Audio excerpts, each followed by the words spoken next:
প্রচুর পরিমাণে সিগারেট উদ্ধার করল কৈলাসহর থানার পুলিশ। এ ব্যাপারে বুধবার দুপুরবেলা সংবাদ মাধ্যমকে কৈলাসহর থানার ওসি সুকান্ত সেন চৌধুরী জানান, কৈলাসহর থানার পুলিশের কাছে গোপন সূত্রে খবর আসে যে কৈলাসহর লক্ষ্মীপুর গ্রাম পঞ্চায়েত এলাকার ভারত বাংলাদেশ সীমান্তের পাশে একটি জঙ্গলের মধ্যে 3টি কার্টুন ফেলে রাখা হয়েছে।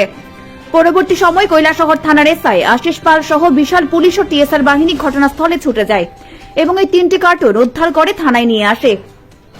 এই 3 কার্টুনের ভেতর প্রায় 90 প্যাকেট সিগারেট পাওয়া যায়, যার বাজার মূল্য আনুমানিক 2 লক্ষ টাকা হবে বলে জানা যায়।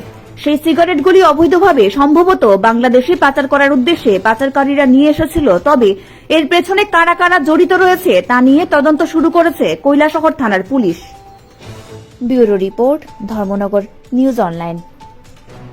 আমাদের কাছে একটা ইনফরমেশন আসে যে লক্ষ্মীপুর গ্রাম পঞ্চায়েতের আন্ডারে যে বর্ডারিং ফেন্সিং আছে, বর্ডারিং এরিয়াতে দুই দেশের মধ্যে যে ফেন্সিং, ওই ফেন্সিং এর আশেপাশে ওনারা জঙ্গলে কিছু প্যাকেট রাখা আছে, এটা সিগারেট বলে এমন দাবি করছিল।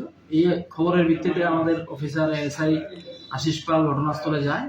ঘটনাস্থলে তদন্ত করে যেটা পেয়েছে 3 প্যাকেট, এগুলির মধ্যে সিগারেট রাখা আছে। সিগারেটগুলি যতটুকু আমাদের ধারণা এগুলি বার্মিজ সিগারেট বলেই পরিচিত। এগুলি বাংলাদেশে পাচার করার জন্য এখানে এনেছে।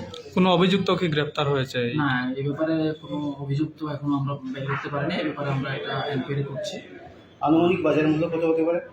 এগুলির এখানে মোট 89-90 এমন প্যাকেট হবে, যার বাজার মূল্য আনুমানিক 2 লাখ টাকা।